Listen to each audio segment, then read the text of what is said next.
back of the rim. Garnett on the slam. Using Curry way downtown. Oh, what a shot from Curry. This video was inspired by a Bleacher Report article talking about each team's biggest regret since the offseason 1 month into the NBA season. I'll be going through and weighing in on them, not just listing them. I think they give some interesting insight into these teams' futures. And no sponsor today, just wanted to give a shout out to the members who made this video possible, some of whom have been in the community for a really long time.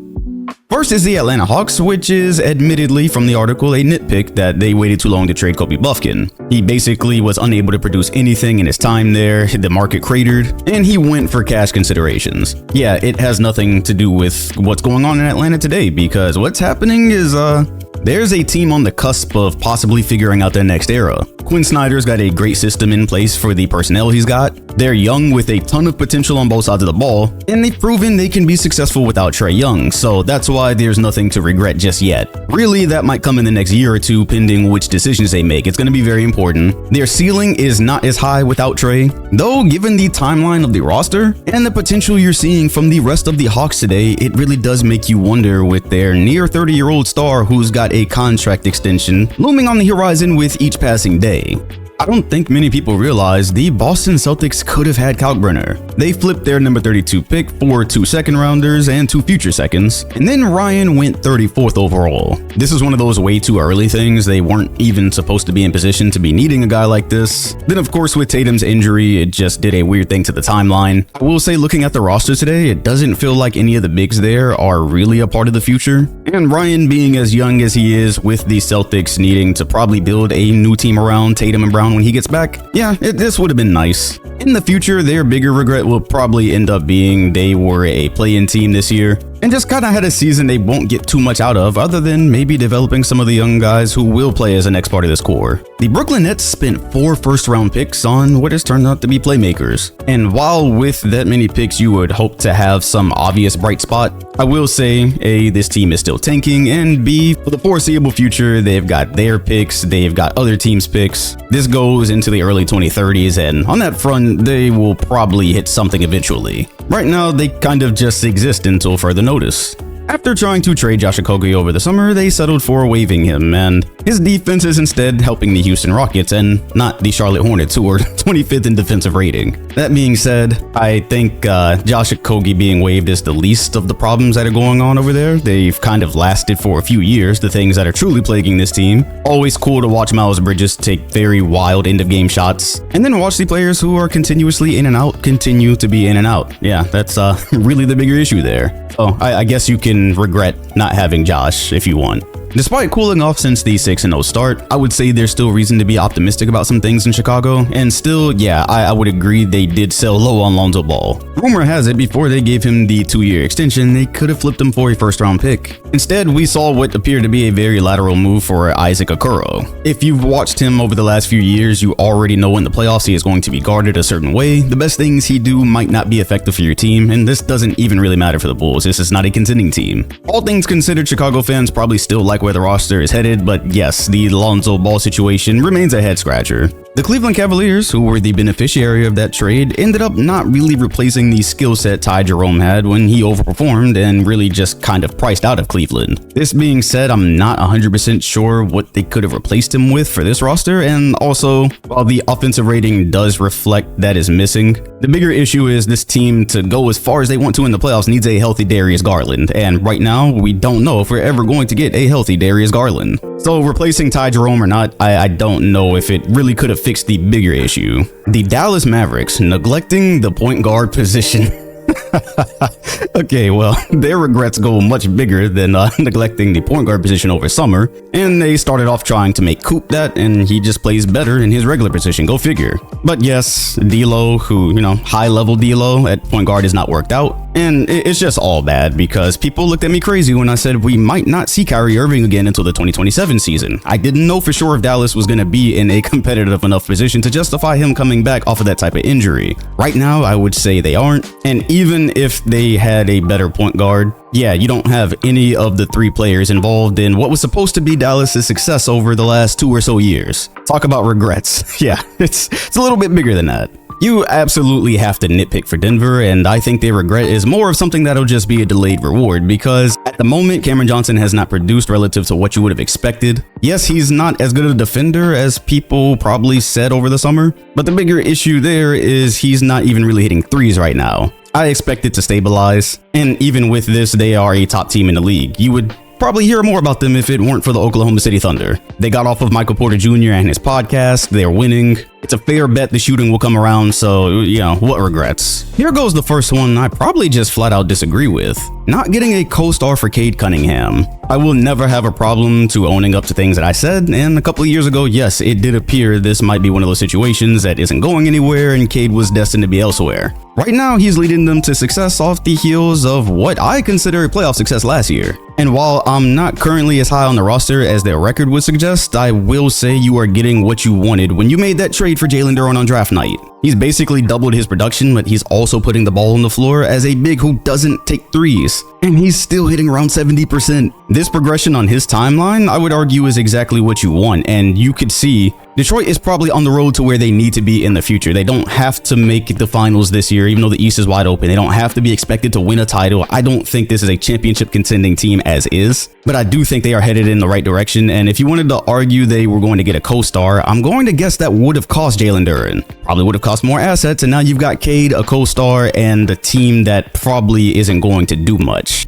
Developing your young guys when they look like they could be a star duo in the future is a much bigger payoff. It's just a safer bet than gutting your team for a star duo and below average role players. I kid you not, as I got to this part of the article, a notification popped up that Jonathan Kuminga currently feels as if he's being scapegoated for the Warriors' issues, and Jimmy Butler backed him up. So yes, not figuring out the Jonathan Kuminga situation, it's one of a couple of problems the Warriors have going forward. They probably weren't going to get what they wanted over summer. I don't think they're going to end up getting what they want now. Still, this is another distraction for a team who also has the issue of having an old core, and while they do have their own picks into the future, right now this does feel the way I thought it was going to feel last year when they got Jimmy. I thought he was good for them. I didn't think it put them all the way over the top. It felt as if it was a last-ditch effort for the Steph era and one of the only things they could actually do. So there's that, the looming distraction of Jonathan Kuminga. They need to go ahead and figure that out, seriously. A lot of teams just cut their losses in certain situations. It feels like this is where it's going for Golden State.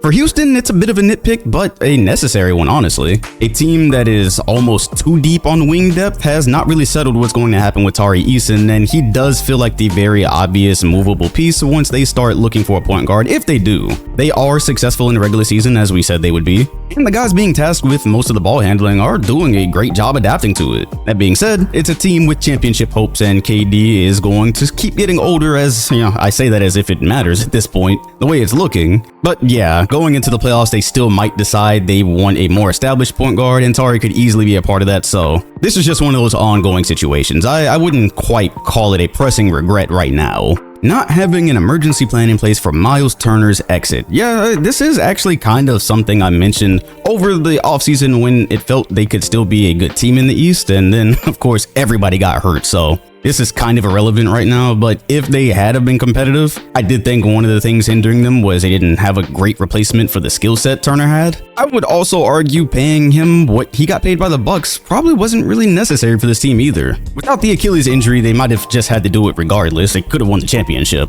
They got caught up like the Celtics having to just make a swift turn they probably weren't even thinking about, except that they were, because they went and got their pick back before Reese got hurt. So maybe this is a regret, maybe it isn't, time will tell.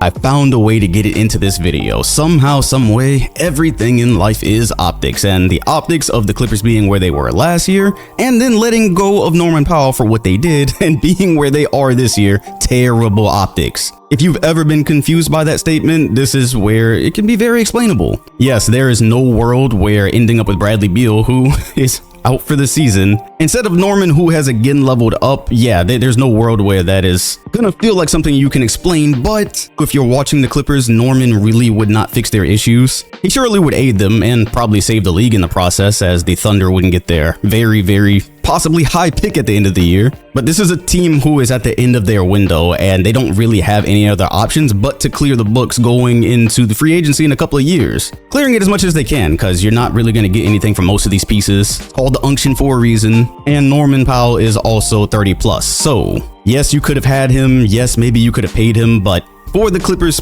current situation where they don't have picks, they don't have really tradable assets, I don't actually know what Norman Powell would have done for them other than maybe have gotten them a better return. Even then, getting John Collins was one of the high points of the summer. It was supposed to be. And he's been fine, but like Norman Powell, he doesn't really move the needle for their situation. Yeah, the Clippers sealed their fate years ago by doing all those things they did and then getting absolutely nothing to show for it.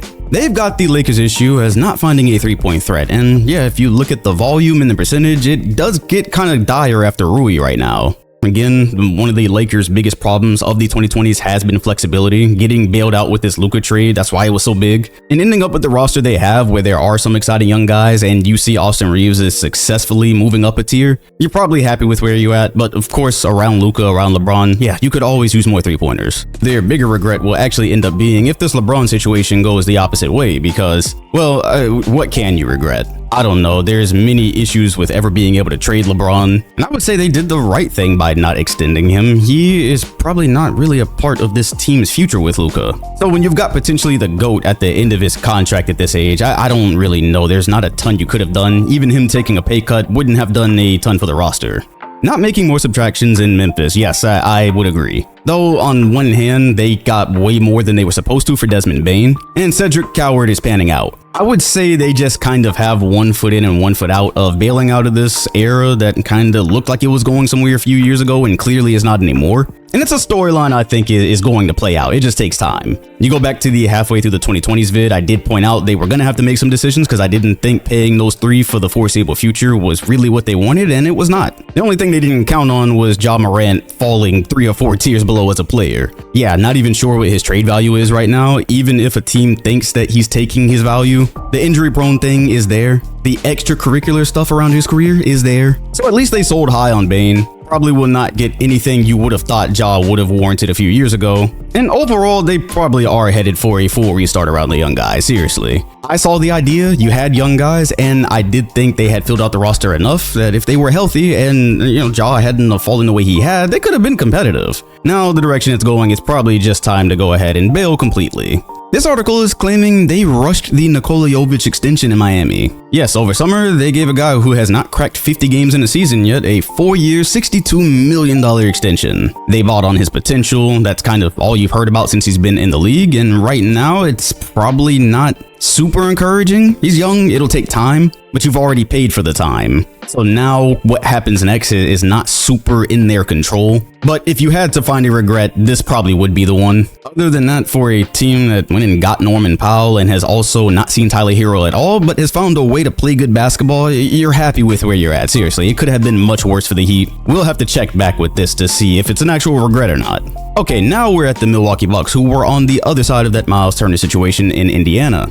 Yeah, they did take a big financial hit to sign him. Getting him at 4 years, $108 million, and you've also stretched $113 to get rid of Damian Lillard. It really is just kind of a sign of the times there. His skill set absolutely fits with Giannis. Didn't start this season off shooting well, but I think he's about where you would expect at this point. And it was a show of good faith to their star. Especially in this Eastern Conference, yeah, if you can be out there, if we can make the basketball make sense around you, who knows what can happen, and it quiets the trade rumors for a bit. This being said, Giannis has still not addressed that. He has not signed anything, there hasn't been a commitment, and now he's hurt. The emergence of Ryan Rollins really did help. That came out of absolutely nowhere and probably shifted them a tier up. But it still didn't fix the larger issue of them at this point in time not really having a way to make it a championship roster, and Giannis is aging. I literally just mean aging by the number. He's probably at the best production he's been at, which is why he's now hurt. And I did factor that into my takes in Milwaukee over summer. They did not have the luxury of having anybody hurt. So pending where this season lands, pending what happens with Giannis, yeah, you've paid Miles Turner this money, and once again, rocking a hard place. I get why as this franchise, you would never want to trade Giannis if you don't have to and he doesn't force the issue, so you do what you can. And doing what you can does absolutely mean stretching a huge contract for Dame and giving another one to Miles. All that being said, I don't know if I call it a regret yet. Once again, in this East with a player like Giannis, if the basketball makes sense and you're healthy, you kinda have a shot to get out. But the East has been like that many times. What does it mean when you can get out of the East? Seriously.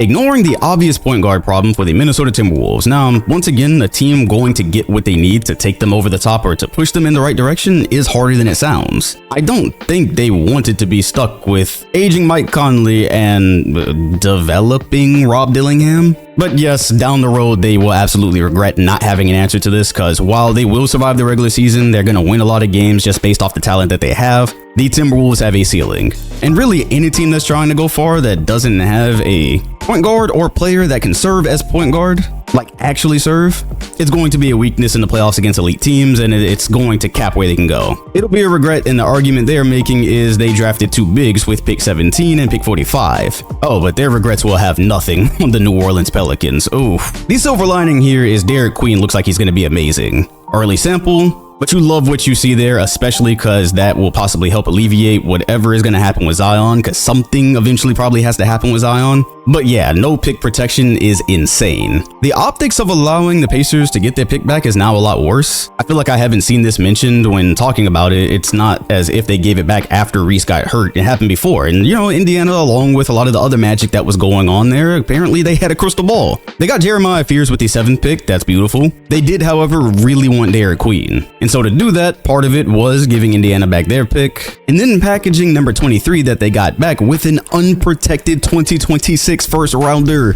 which allowed them to climb and get Queen. So yeah, because the 26 draft looks very deep and the Pelicans look very screwed as a franchise in a lot of places right now, doesn't help not to have it, doesn't help that it wasn't protected, oh my gosh. But if it is any consolation, Queen could be amazing and could definitely give you a way out, as because there needs to be a way out of Zion's situation. It happens every single year. We know how it goes now. I don't think there's a lot of hope left of him becoming a cornerstone or ever being healthy enough to be a cornerstone, and subsequently they will need to move on, which could have happened even faster if they had their 2026 pick. After falling short in the conference finals, apparently the biggest regret in New York is prioritizing Yabusele without defining his role. Eric Adams is also probably a huge regret at this point, but it's neither here nor there. I think for New York, it's a situation we're kind of going to talk about with a couple of other teams on this list where there was a gridlock. They made all their moves to get as far as they hoped to go. Then they changed coaches, which was the next obvious choice. The real issue here is what they need, they probably just couldn't get, and it also wasn't really available. What they need is on the roster. They have to have a healthy Mitchell Robinson in the playoffs, and I would bet heavily against that. When this doesn't happen, you have a ceiling on the defense. And then making the coaching change to hopefully move off of Brunson Ball later in the year,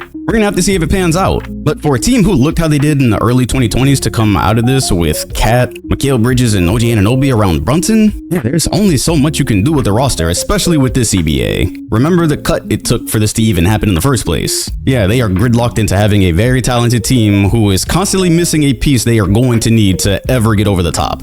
And even then, I don't actually think Mitch Robinson really takes them over the top. To the Oklahoma City Thunder, oh no, whatever will we do? We only have possibly the deepest team in NBA history, and the assets to make sure it can last a while, and next, none detected. Oof. Oh, wow. The Orlando Magic. Yeah, so they're on the other side of the Grizzlies deal, and boy, did they pay for Desmond Bane, who has not shifted the offense the way he was supposed to. Not only this, but after adding Bane, their only really efficient volume three-point shooter is Tristan da Silva. Paolo Banchero, when healthy, refuses to use his size as much as he should. And then Tyus Jones, who was thought to be a positive for them, absolutely just slows this team down. So yes, not finding more shooting, definitely a regret. Also one of those things where I kind of asked the question where and how. But even if you answer that, oh man, at this rate, the bigger regret will be spending all those assets they did for Desmond Bane. Desmond Bane on a fresh contract, I might add. Not saying it's over or they can't turn it around. You would hope it stabilizes for him as well. But even then, Paolo is out again. I have seen this story before.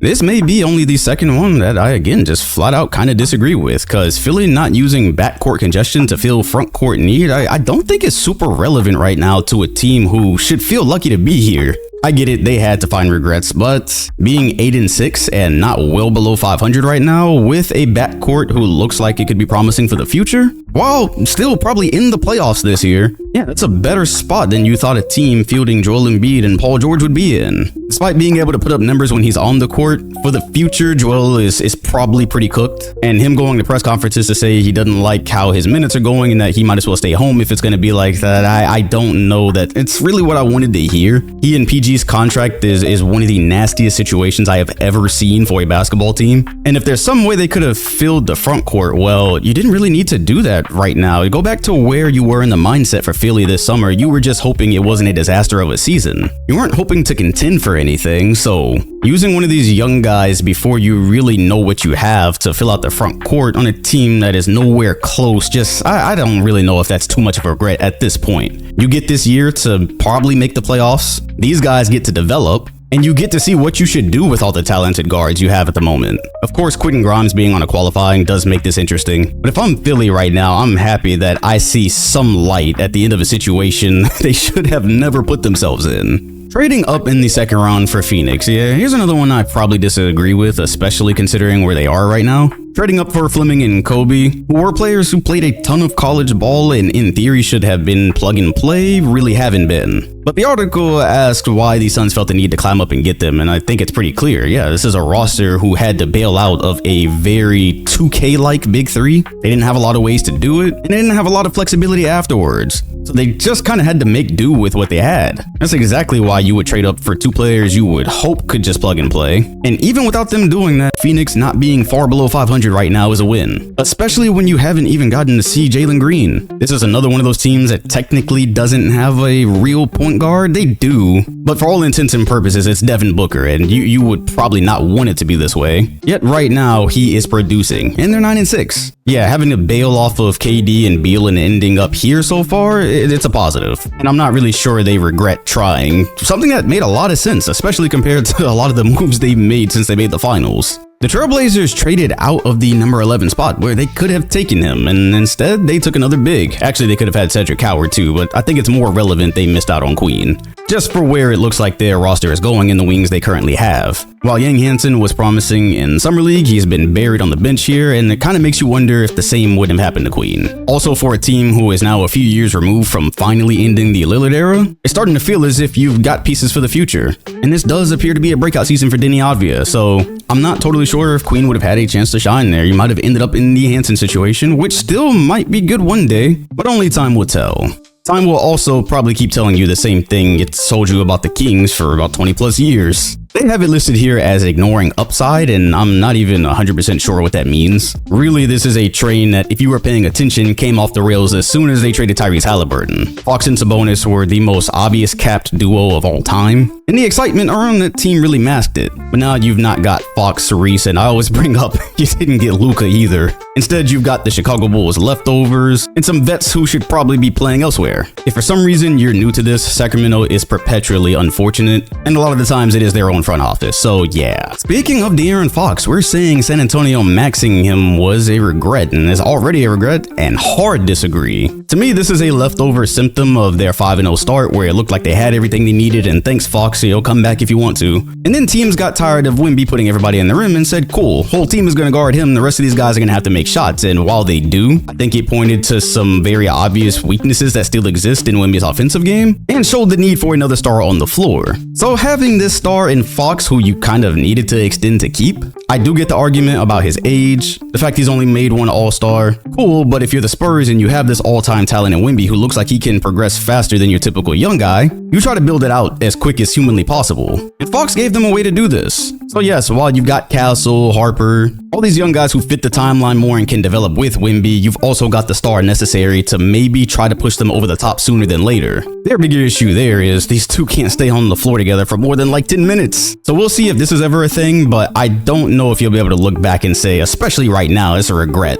If the Spurs wanted to go far this year, they absolutely needed Fox out there, and if they wanted to go far the years after that, well, I guess that's where you would argue the regret, because you've got other guys you could develop and you didn't have to pay him. I'm on the side of have that star duo and all these young guys around them to develop. Utah was a part of that whole deal with Miami and the Clippers, but they're arguing here they should regret not getting more assets during the roster reset, because they've got a lot of old guys. Well, the Jazz have assets. They might have the asset in a guy who gets no scrutiny and gets to go score 40 and go home. He signed to a long contract, and teams have showed interest in him before. I'm sure they will again. And then you've got young talent here, so having three guys who will all be off the books by next summer, the summer after this upcoming one, they're not really in the worst position. But for a team that is still going to end up with a tanking record, maybe I do get their point here, because I'm not really sure exactly what's going on. Lowry at age 28 on this contract can't possibly be part of the future plans, and then the rest kind of comes out to what happens with these picks. So maybe you could have gotten more assets than expiring old guys. However,